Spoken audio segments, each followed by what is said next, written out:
नमस्कार सभी को। आज हम सॉलिड स्टेट के जो क्वेश्चंस लेके आए उसमें पहला क्वेश्चन है, a compound is formed by two elements M and N. एक कंपाउंड है जिसमें कितने तरह के एलिमेंट हैं? दो तरह के एलिमेंट हैं, M and N. The element N forms CCP and atoms of M occupy 1/3 of the tetrahedral voids. What is the formula of the compound?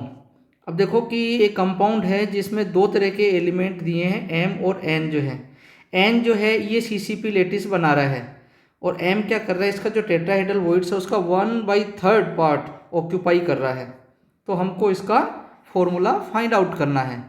अब हम क्या करते हैं कि suppose the atoms N in the CCP is equal to small N atom मान लेते हैं। क्या लिखेंगे सबसे पहले? सपोज the atoms and in the CCP कितना मान लिया हमने? स्मॉल एन मान लिया। ठीक है। अब टेट्राहेड्रल वॉइड्स जो होती हैं वो जितने हम एटम्स मानते हैं उसकी डबल होती है। ठीक है, तो क्या लिखेंगे? इसलिए number of tetrahedral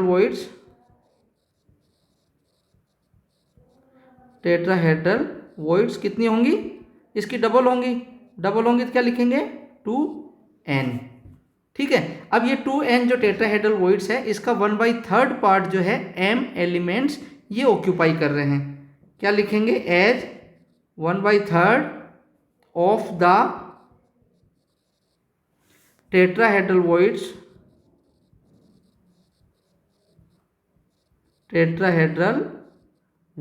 are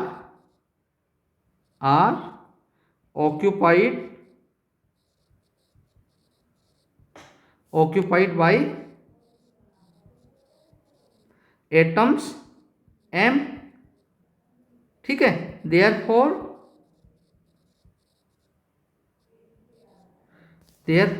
number of atoms निकालें। नंबर ऑफ एटम्स m के कितना हो जाएगा? कितना है? 1/3 किसका? 2n का। 2n का कितना? 1/3 है। तो क्या हो जाएगा? 2/3 और ऊपर क्या आ जाएगा? n, 2n/3। ये नंबर ऑफ एटम्स आ गए m के। अब रेशो देखते हैं, इसलिए ratio of m ratio n। ठीक है, तो m का रेशो कितना आया? 2n/3 और n का कितना है? n, क्योंकि हमने n माना था। तो कितना हो जाएगा? 2:3। n से n कट गया ना, 2:3।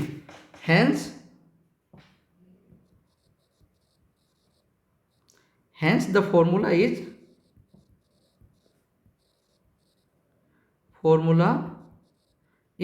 क्या लिखेंगे? m और n लिखेंगे। m कितना आ रहा है? 2, तो यहाँ 2 आ जाएगा। n कितना आ रहा है? 3, तो यहाँ 3 आ जाएगा।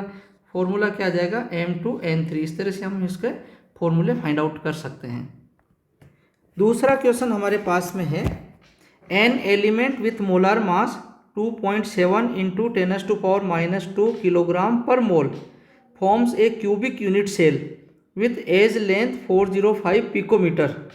If the density is 2.7 × 10⁻³ kilogram per meter cube, what is the nature of the cubic unit cell? Nature हमको इसकी पता करनी है कि ये जो इसकी नेचर है वो किस तरह की है। ठीक है, हम इसकी नेचर पता कर रहे हैं कि FCC है या कुछ और है ना। तो देखते हैं इसकी नेचर कैसी है। तो सबसे पहले तो देखो हमारे पास दिया क्या है? मोलर मास दिया है कैपिटल M। कितना दे रखा है? 2.7 × 10⁻²। यूनिट जरूर लिखना आप लोग, किलोग्राम मोल इनवर्स। ठीक है। फिर एज लेंथ दी हुई है, एज लेंथ। ठीक है, एज लेंथ को हम A से लिखते हैं। कितना है? 405 पिकोमीटर। इसको अगर हम मीटर में कन्वर्ट करते हैं तो कितना हो जाएगा? 405 × 10⁻⁻10 मीटर। ठीक है। अगर इसको हम 2 के बाद में पॉइंट लगाते हैं तो कितना हो जाएगा 4.05 इंटू 10⁻⁻10 सॉरी 10⁻⁻10 इंटू इसको कितने से मल्टीप्लाई करेंगे 100 से, ठीक है, मीटर में है ये, तो क्या हो जाएगा 4.05 इंटू 10⁻⁻8 मीटर। ये हमारे पास में ए आ गई है, ठीक है। देखते हैं और क्या दे रखा है, डेंसिटी दी हुई है डेंसिटी, तो डेंसिटी को हम लिखते हैं डी से, कितना हो जाएगा 2.7 इंटू 10⁻³ किलोग्राम पर मीटर क्यूब, ये डेंसिटी दे रखी है। तो हमारे पास में मोलर मास m दिया हुआ है, एज ए दी हुई है, डेंसिटी d है, Na का हमको पता है, कई बार दिया हुआ भी आता है, नहीं दिया हो तो भी हमको पता है कि 6.022 इंटू 10⁻23 होता है। इसको पर मोल आप यूनिट लिख सकते हैं, ठीक है। तो अब हमारे पास में एक फॉर्मूला है कि D equal to Z into M divide by A cube into NA, ये हमने देखा था पिछले वीडियोस में। हमको निकालना क्या है, जेड, नेचर पता करनी है हमको इसकी, तो जेड हमको निकालना है, तो क्या हो जाएगा D into A cube into NA divide by M, ठीक है, ये हो गया। अब जो है D की वैल्यू हम लिखेंगे 2.7 इंटू 10⁻³ किलोग्राम मीटर पर मीटर क्यूब, ठीक है। ए क्यूब, ए की वैल्यू कितनी आई है 4.05 इंटू 10⁻⁻8 मीटर, इसका हम क्यूब लिख देंगे। और Na की वैल्यू क्या है हमारे पास 6.022 इंटू 10⁻23 मोल इनवर्स, ठीक है। डिवाइड किया इसको किससे, मोलर मास, मोलर मास कितना है 2.7 इंटू 10⁻⁻2 किलोग्राम मोल इनवर्स, ठीक है। जब हम इसको सॉल्व करते हैं तो कितना आता है 3.99, और ये अप्रोक्सीमेटली हो जाता है हमारे पास 4 के इक्विवेलेंट। तो जेड की वैल्यू हमारे पास कितनी आई 4, जेड की वैल्यू कितनी आ रही है 4। अब 4 एटम्स किस में होते हैं, 4 एटम्स होते हैं FCC में, ठीक है। तो हम क्या लिखेंगे 10, there are 10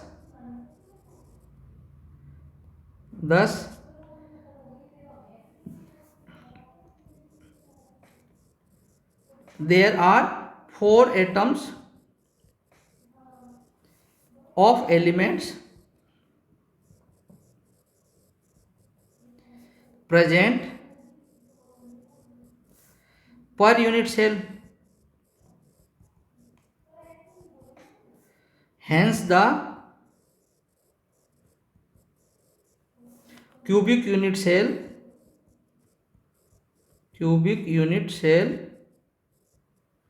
must be,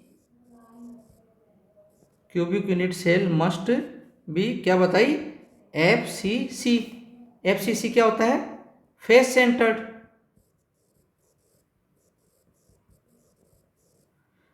centred, और इसको हम कहेंगे क्यूबिक क्लोज पैक्ड,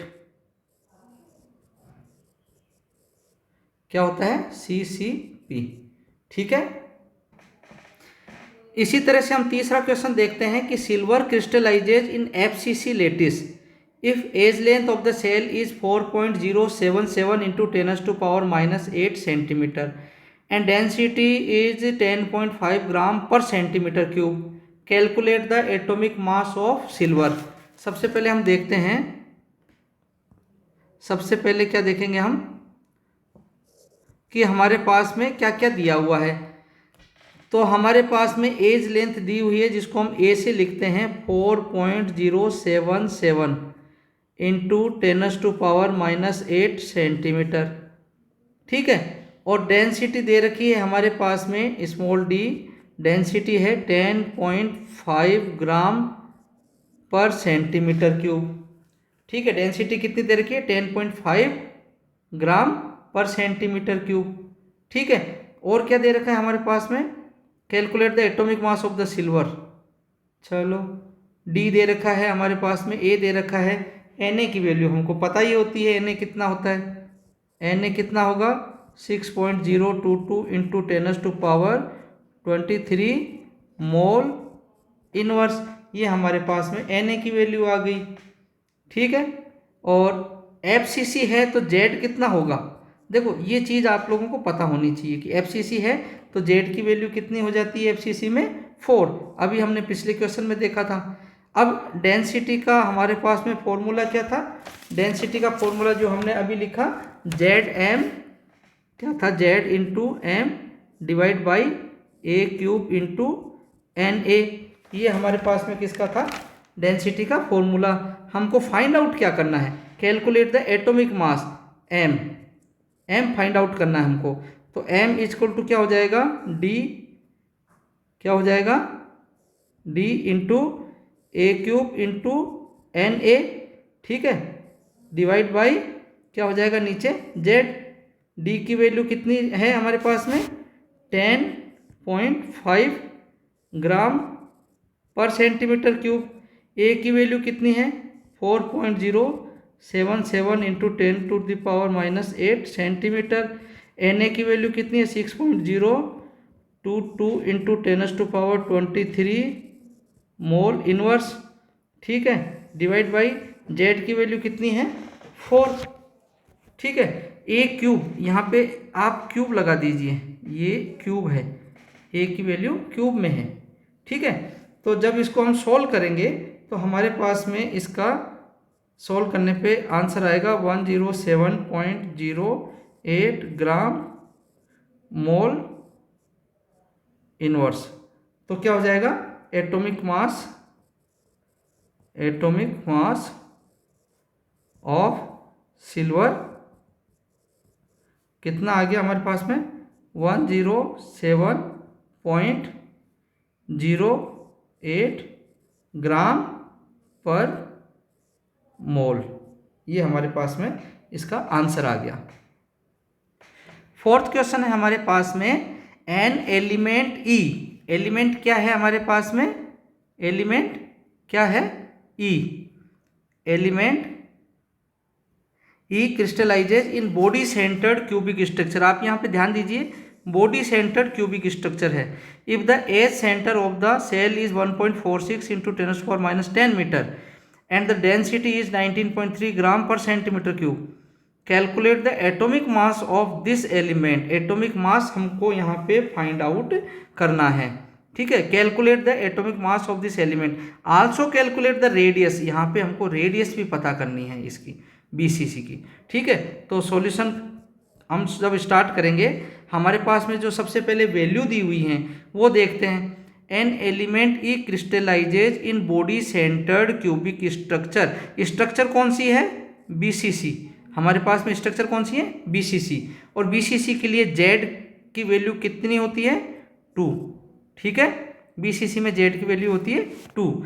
फिर दे रखा है edge centre of the cell is, edge centre A दे रखा है हमारे पास में 1.46 इंटू 10⁻⁻10 क्या दे रखा है मीटर। चलो ठीक है। हमारे पास में क्या दे रखा है, डेंसिटी दे रखी है 19.3 ग्राम पर सेंटीमीटर क्यूब। अब देखिए यहाँ पे ये सेंटीमीटर में दी हुई है, डेंसिटी जो है वो सेंटीमीटर में दी हुई है, और हमारे पास में एज जो है मीटर में दी हुई है, तो इसको भी हम सेंटीमीटर में कन्वर्ट करेंगे। तो 1.46 इंटू 10⁻⁻10 मीटर है, इसको सेंटीमीटर में बदलने के लिए हम 100 से मल्टीप्लाई करेंगे तो सेंटीमीटर हो जाएगा। तो जब इस तरह से मल्टीप्लाई करेंगे तो यह जाएगा 1.46 इंटू 10⁻⁸, ये क्या आ गया सेंटीमीटर। डेंसिटी देखते हैं कितनी दे रखी है 19.3 gram per centimetre cube. Units जो हैं हमेशा एक ही तरह की होनी चाहिए। अगर डेंसिटी सेंटीमीटर में दे रखी है तो एज को हम आसानी से सेंटीमीटर में कन्वर्ट कर सकते हैं, इसलिए हमने एज को जो है मीटर से सेंटीमीटर में कन्वर्ट कर दिया, ठीक है। तो Z आ गया, A आ गया, D आ गया। Na की वैल्यू हमको पता है, Na की वैल्यू कितनी है 6.022 इंटू 10⁻23 यूनिट जरूर लिखना पर मोल, ठीक है। हमको पता करना है सबसे पहले M और उसके बाद में पता करना है R रेडियस, ठीक है। तो M पता करने के लिए हम क्या करते हैं, वही हमारा फॉर्मूला डेंसिटी वाला D equal to Z into M divide by A cube into NA, ठीक है। तो M क्या हो जाएगा D A cube NA divide by Z. ठीक है, ये फॉर्मूला आ गया। वैल्यूज हम लोग रख देंगे इसमें, क्या रखेंगे, डी की वैल्यू कितनी होगी 19.3 ग्राम पर सेंटीमीटर क्यूब। यहाँ कैलकुलेशन पार्ट में भी आप लोग यूनिट जरूर लिखें। ए क्यूब, ए की वैल्यू होगी 1.46 into 10⁻⁻8 centimetre whole cube. N A की वैल्यू 6.022 इंटू 10⁻23 मोल इनवर्स, है ना। अब डिवाइड बाय जेड कितना है 2, बीसीसी के लिए 2 होगा। जब इसको आप सोल्व करोगे तो हमारे पास में आएगा, देखो थोड़ा सोल्व करके बता देता हूँ मैं, 19.3 ग्राम पर सेंटीमीटर क्यूब ये हो गया, ठीक है, इंटू 3.17 आ गया, इंटू 6.02 इंटू 10⁻⁻24, और इधर ये 10⁻23 है। ठीक है, यूनिट्स आप लोग लिख लेना, इसमें मैंने नहीं लिखी है इसमें, ठीक है, ऊपर मैंने लिख दी है। थोड़ा सा आप लोगों की सहूलियत के लिए मैं करके बता रहा हूँ। ये 2.2368.31 इंटू 10⁻⁻1 डिवाइड बाई 2। ठीक है, ये आएगा हमारे पास में 184.155 इंटू 10⁻⁻1 ग्राम। ठीक है, ये हमारे पास में किसकी वैल्यू आ गई, एम की। एम कितना आ गया 184.155 इंटू 10⁻⁻1 ग्राम। ये हमारे पास में एम की वैल्यू आ गई। अब ये कह रहा है कि रेडियस भी हमको पता करनी है, तो आर इक्वल टू होगा √3/4a। बीसीसी स्ट्रक्चर है, उसके लिए आर की वैल्यू क्या होगी, आर इक्वल टू √3a, ए जो है अंडर रूट से बाहर की तरफ है ना, डिवाइड बाई 4। तो √3 हमने ऐसे लिख दिया। ए की वैल्यू कितनी थी हमारे पास में 1.469 इंटू 10⁻⁻8 डिवाइड बाई 4। ठीक है, जब इसको सॉल्व करेंगे आर की वैल्यू हमारे पास आ रही है 0.634 इंटू 10⁻⁻8 सेंटीमीटर। तो हमने क्या किया, इसका एटॉमिक मास भी फाइंड आउट कर लिया और इसकी रेडियस भी फाइंड आउट कर ली। अब नेक्स्ट क्वेश्चन देखते हैं, क्वेश्चन नंबर 5। इसमें पूछा है कि पहले तो दिया हो, देखो ए मेटल एटॉमिक मास 50, एक मेटल है जिसका एटॉमिक मास क्या है 50 है, has a body centred cubic lattice. कौन सी स्ट्रक्चर है, BCC. The density of the metal is 5.91 gram per centimetre cube. इसकी डेंसिटी दे रखी है हमको, ठीक है। Find out the volume of the unit cell, और एन ए की वैल्यू भी यहाँ पे दी हुई है। तो सॉल्व करते हैं इसको। सॉल्यूशन हो गया इसका, हमारे पास में क्या दिया हुआ है एटॉमिक मास, ठीक है, यही इसका मोलर मास हो जाएगा। क्या लिखेंगे 50, और यूनिट क्या होती है मोलर मास की, ग्राम पर मोल। ठीक है, बीसीसी स्ट्रक्चर है ये, तो बीसीसी के लिए जेड, बीसीसी के लिए जेड कितना होगा, पिछले क्वेश्चन में देखा था 2। डेंसिटी कितनी दे रखी है, डेंसिटी हमारे को दे रखी है, ये रही density 5.91 gram per centimetre cube, ये इसकी डेंसिटी दे रखी है। ठीक है, और एन ए की वैल्यू दे रखी है, एन ए की वैल्यू कितनी है 6.022 इंटू 10⁻23 पर मोल। ठीक है, हमको निकालना क्या है, हमको वॉल्यूम फाइंड आउट करना है। अब आप लोग देखिए, वॉल्यूम जब हम निकालते हैं तो वॉल्यूम निकालने के लिए हम क्या करेंगे, ए इंटू ए क्या है, एज है, इसको 3 बार मल्टीप्लाई करते हैं जब वॉल्यूम निकालते हैं, तो v इक्वल टू क्या हो जाएगा ए क्यूब। ठीक है, तो हमको v फाइंड आउट करना है, मतलब क्या फाइंड आउट करना है, ए क्यूब, ये हमको फाइंड आउट करना है। जब हम ए क्यूब फाइंड आउट कर लेंगे, इसका मतलब क्या होगा कि हमारे को इसका वॉल्यूम पता चल जाएगा। तो फॉर्मूला हमारा d equal to Z into M divide by A cube into N A. अब ए क्यूब हमको फाइंड आउट करना है, तो क्या होगा Z into M divide by D into N A. इनकी वैल्यूज इसमें रख दो, बीसीसी के लिए जेड की वैल्यू 2 होती है, एम कितना है 50, ठीक है, ग्राम पर मोल। डेंसिटी कितनी दे रखी है हमारे को 5.91 ग्राम पर सेंटीमीटर और Na कितना है 6.022 इंटू 10⁻23 पर मोल। ये हमारे पास में क्या दे रखा है, Na दे रखा है। तो A क्यूब की वैल्यू हम आसानी से निकाल सकते हैं। जब इसको आप सोल्व करोगे तो हमारे पास में A क्यूब की वैल्यू आएगी कितनी, 2.809 इंटू 10⁻⁻23 सेंटीमीटर क्यूब। ये इसका क्या आ गया, वॉल्यूम। ये हमको इसका वॉल्यूम पता चल गया। ठीक है, तो इस तरह से इस तरह के क्वेश्चन जो हैं हम सोल्व कर सकते हैं। Thank you.